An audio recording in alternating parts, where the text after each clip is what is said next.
নিয়ন্ত্রণ করতে হবে আপনার পলিসির মাধ্যমে।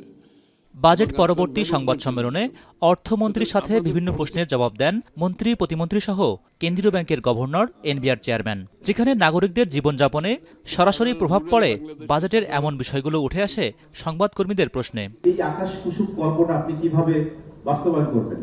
বিদ্যুৎ খাতের ক্যাপাসিটি চার্জ বাতিল হবে কিনা এমন প্রশ্নের জবাবে অসহায়ত্ব ফুটে ওঠে বিদ্যুৎ ও জ্বালানি মন্ত্রীর কথায়। তিনি বলেন, আওয়ামী সরকারের দেশবিরোধী কাজের খেসারত দিচ্ছে সরকার। আইনানুগ ব্যবস্থার জন্য আইন মন্ত্রণালয়ে পরামর্শের অপেক্ষার কথা জানান তিনি। প্রশ্নের জবাব দেন জ্বালানি খাতের স্বনির্ভরতা নিয়েও। চাইনিজদের সাথে বসেছিলাম আমি, তারা বলেছে যে আপনি যদি ক্যাপাসিটি চার্জ এখন বন্ধ করে দেন, আমাদের ব্যাংক আমাদের টাকা ফেরত চাইবে, আমরা সেটা পারবো না। আর যদি আপনার ক্যাপাসিটিটা বন্ধ করে দেন, তাহলে আমরা পাওয়ার স্টেশন চালাতে পারবো না। আর আমার অবস্থাটা বুঝতে হবে আপনাদেরকে। বাজেটে কালো টাকা সাদা করার সরাসরি সুযোগ না থাকলেও জমি, ভবন ও অ্যাপার্টমেন্ট কেনার মতো খাতে বিনিয়োগের মাধ্যমে অপ্রদর্শিত আয় সাদা করার সুযোগ রয়ে গেছে। তবে সরকার চাইলে এই সুযোগ বাতিল হবে বলে জানান এনবিআর চেয়ারম্যান। এরকম একটা প্রভিশন আছে, বাট এটা নিয়ে যদি আপত্তি থাকে আমার মনে হয় স্যাররা এটা নিয়ে চিন্তা ভাবনা করবেন। ব্যাংক খাতের অনিয়মে সমালোচনার জবাব দেন বাংলাদেশ ব্যাংকের গভর্নর।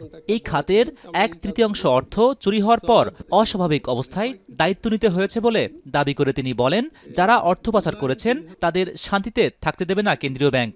আমাদের প্রতিজ্ঞা হচ্ছে যে যারা টাকা চুরি করে নিয়ে গেছে তাদেরকে আমরা শান্তিতে থাকতে দিব না।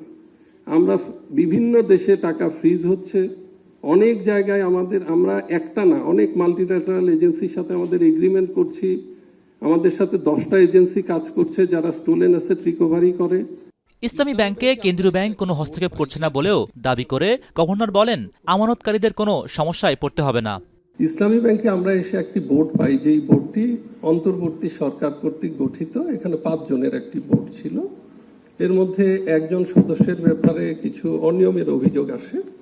আমরা তাকে বদলাই হচ্ছে মার্চ মাসের 16 তারিখে। এর বাইরে আমাদের কোনো কার্যক্রম ছিল না।